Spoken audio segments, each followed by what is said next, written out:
Yo tout le monde, c'est The Dog Space aujourd'hui pour une nouvelle vidéo spéciale E3. Et on va aujourd'hui faire donc ça sur un gameplay de Crash Course 2, un jeu qui est sorti exclusivement sur le Xbox Live. C'est un jeu arcade où le principe est simple et votre avatar doit courir le plus rapidement possible. Et donc on va pas trop s'attarder sur le gameplay parce qu'aujourd'hui on va surtout parler donc de ce qui s'est passé à l'E3, tous les meilleurs jeux, toutes les plus grosses flops entre autres aussi, peut-être, ça on verra un peu, on verra. Mais pour l'instant on va surtout parler donc des jeux à retenir, sans doute beaucoup à retenir donc sur E3, enfin sur EA Games, Activision, Sony entre autres, ou encore tout simplement Ubisoft. Donc, on va commencer par le commencement, hein. Tout simplement, on va commencer par les développeurs qui ont commencé à tout début. Donc, on va parler entre autres d'Ubisoft, qui n'étaient pas les premiers en conférence, hein, parce que les premiers étaient EA Games, mais on va en parler après. Et ils nous ont montré donc énormément de jeux excellents qui vont arriver hein, dans les temps à venir. On va commencer tout d'abord pour le plus connu, hein, tout simplement le FPS le plus connu à ce jour quasiment, c'est Battlefield Hardline. Alors, Battlefield Hardline a l'air vraiment d'être un jeu exceptionnel. Ça va changer des Battlefield qu'on connaissait dans le temps, parce que maintenant on sera plus des Russes contre des Américains ou des Chinois contre des Américains. Maintenant ce sera tout simplement, on va jouer aux gendarmes et aux voleurs, voilà tout simplement c'est ça. C'est une impression que j'ai vue. La bêta est actuellement disponible sur PlayStation 4, Xbox One et PC. Vous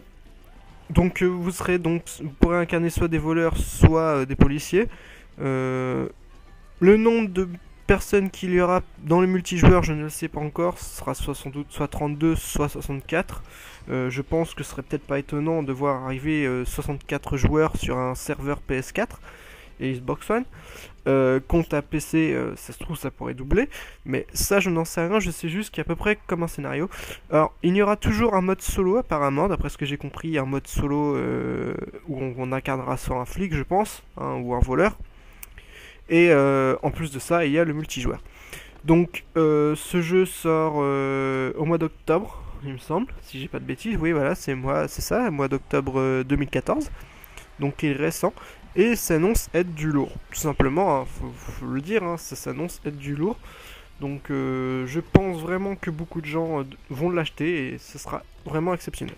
Donc maintenant on va parler aussi d'un autre jeu Ubisoft, toujours de toute façon pour l'instant on va faire la catégorie Ubisoft. Un autre gros hit, vraiment un gros hit qui va arriver, ce sera donc Far Cry 4, pardon. Toujours sur la même île, toujours le même personnage, le jeu a évolué, maintenant vous pourrez attaquer des forteresses à dos d'éléphants. D'ailleurs c'est à peu près la puissance de ce jeu, c'est que vous pourrez dompter les éléphants de nouvelles armes, hein, logique. Une édition collector a déjà été montrée avec la statuette donc du méchant avec l'AK-47 et le lance-roquette derrière. Le prix doit être beau, ça je dis pas le contraire. Le jeu est tout simplement magnifique. On savait déjà que Far Cry 3 était exceptionnel. Et ce Far Cry 4 montre qu'il peut encore monter encore plus haut là, dans l'exceptionnel. Vraiment, j'attends beaucoup de ce Far Cry. Et on en reparlera un peu plus tard sans doute au cours de l'année pour ça. Maintenant, du côté Ubisoft, on a eu le droit aussi à Assassin's Creed Unity, un Assassin's Creed qui se passe dans Paris pendant la Révolution française, donc 1789, 1791, à peu près dans ces eaux-là. Donc on va sans doute voir Louis XVI. Magnifique. On n'a pas vraiment à savoir, hein, c'est du Assassin's Creed, donc on saura très bien que ce sera toujours exceptionnel. Maintenant, on nous a montré un gameplay précis. On nous a pas montré si on devra incarner un nouveau personnage comme Black Flag on a eu en tant que personnage d'Anonymous. Le héros principal s'appelle Arnaud. Je sais tout ce que je sais. Je connais pas le nom de famille, donc je suis désolé.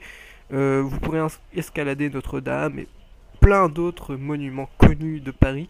Sauf la Tour Eiffel, bien sûr, hein, parce que pour ceux qui savent pas, la Tour Eiffel est quand même sortie bien plus tard, quasiment 100 ans plus tard, donc ça, ce sera pas pour la Tour Eiffel. Mais Notre-Dame ou autre, ça oui, ce sera vraiment, vraiment possible de le faire. Ensuite, The Division, pareil, hein, exceptionnel. Je crois que j'ai jamais eu autant de beauté envers un jeu post-apocalyptique après The Last of Us. Et c'est vrai que The Division reprend un peu des concepts de The Last of Us. Ça se passe dans un New York post-apocalyptique. Qu'est-ce qui s'est passé réellement? C'est à peu près fouillis, on le saura que lorsqu'on aura le jeu. Mais vraiment exceptionnel. Donc voilà, je pense vraiment que ce sera aussi un autre gros jeu de 2015. Sinon, un autre jeu bien badant cette fois-ci, ce serait Valiant War. Un jeu qui se passe pendant la Première Guerre mondiale avec les moustachus donc. Et je sais pas vraiment qui on incarne ou autre, je sais que c'est une histoire très triste avec un chien qui est quasiment le héros au final, on va dire. Hein. Il montre une scène très très badante où on voit le chien s'arrêter donc sur la tombe de son maître, enfin ce qui semble être son maître, hein, parce qu'ils ont fait tout ensemble, donc ça peut être que son maître normalement.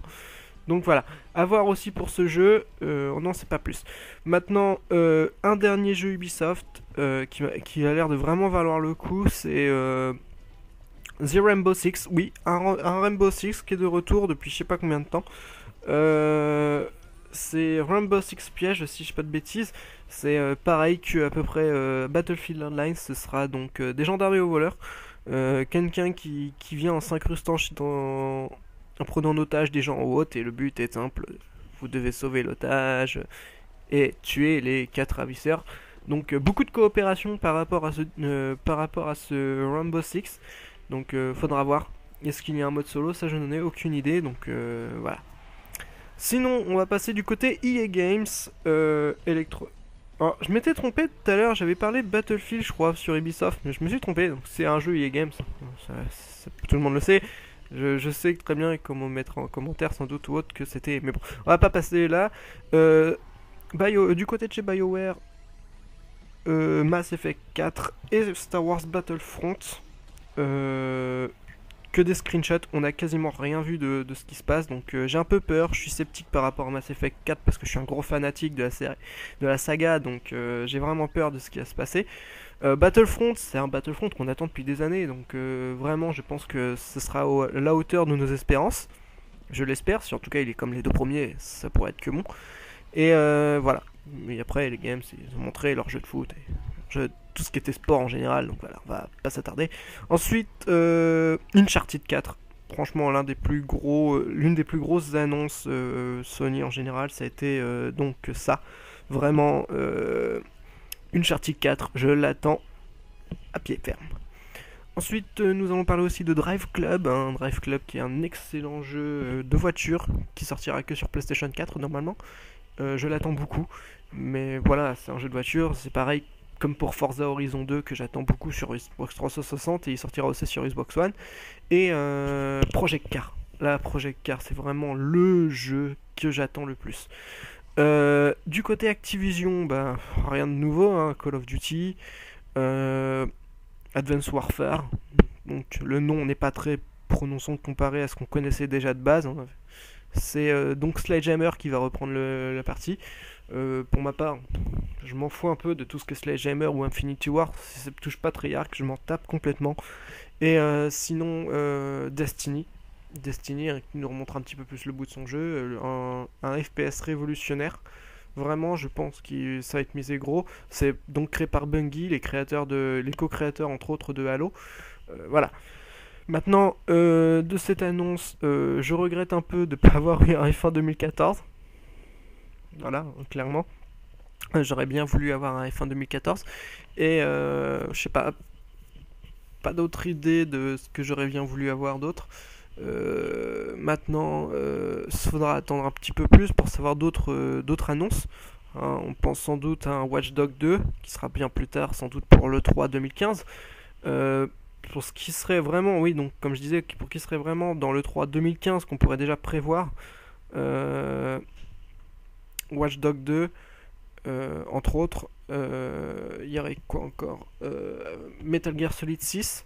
Parce que oui, The Phantom Pain sort en février, c'est la plus grosse annonce que j'attends pour l'instant, c'est le jeu que j'attends le plus. Vraiment, je suis un fanatique de Metal Gear, mais les gens qui me connaissent le savent. Et c'est vraiment, celui-là, je l'attends énormément. Donc, voilà. C'est la plus grosse annonce pour moi. Après avec Uncharted 4, c'est les deux plus grosses annonces et je les attends énormément. Et je serais pas étonné de voir Kojima nous pondre pour le 3 2015-2016. Je dirais plus 2016 que 2015. Metal Gear Solid 6 qui a quasiment été confirmé déjà. On m'a déjà quasiment dit que c'était confirmé. Donc maintenant ça reste à voir, j'espère. Et j'aimerais bien un petit Metal Gear sur PS Vita. Pas un gros hit, mais un truc qui pourrait faire que ça donnerait envie d'acheter la PS Vita plus. Parce que c'est vrai que la PS Vita, ils ont très peu parlé dans cette conférence 3. Et d'ailleurs, du côté Nintendo, c'était pareil. Ils ont beaucoup plus parlé de la 3DS et de la Wii U qu'autre chose. Et donc bon, ça, du côté Nintendo, la plus grosse annonce, ça a été Zelda. Voilà, c'était Zelda. Je crois qu'ils ont parlé aussi de Smash Bros Melee et de Mario Kart 8. Voilà. Je suis pas Nintendo, je suis un peu sceptique cette année parce que la Wii U est très mal. Faut l'avouer, elle est très mal en point. Niveau 3DS, bon, il y a eu Pokémon Ruby et Saphir Omega, ça, c'est la grosse annonce, 14 ans quasiment après, je crois, la sortie du premier Ruby Saphir. Je l'attends énormément parce que moi, je suis un gros fanatique de Rayquaza et le fait de savoir que Rayquaza sera dans ce jeu sans avoir besoin d'échanger tel et tel truc, je l'attends de pied ferme. C'est vraiment le jeu 3DS qui va me donner envie de jouer à la 3DS, donc vraiment, je l'attends beaucoup. J'ai pas aimé X et Y. Il faut dire je peux jouer, mais j'aime pas trop l'esthétique. Mais ce Ruby Saphir Omega, je l'attends énormément depuis un petit moment déjà. J'ai commencé à désespérer vraiment qu'il n'y en ait pas un, et là au final on vient d'apprendre qu'il y en a un. Donc je suis très heureux par rapport à ça, et donc on va voir. Sinon, comme je vous disais, oui, Zelda, un trailer de 20 secondes qui a donné vraiment envie à beaucoup de gens. Pour ma part, je suis pas fanatique de Zelda, donc ça me fait pas grand chose. Je vais pas vous mentir, ça me fait pas grand chose, mais c'est vrai qu'elle a l'air très beau. Sinon, du côté Xbox, on nous a parlé beaucoup de Halo aussi. Une compilation de Halo qui sera sur Xbox One. Après, j'ai pas trop suivi la conférence de Microsoft, donc je peux pas vraiment savoir si ou pas Microsoft prépare quelque chose. Voilà. Donc, je vous dis à la prochaine. Donc, pour une autre vidéo, la vidéo est déjà peut-être en cours de tournage. Je pense déjà savoir ce que c'est, donc on verra bien. Voilà. Je vous dis à très bientôt pour la suite de mes vidéos. Bisous à tous.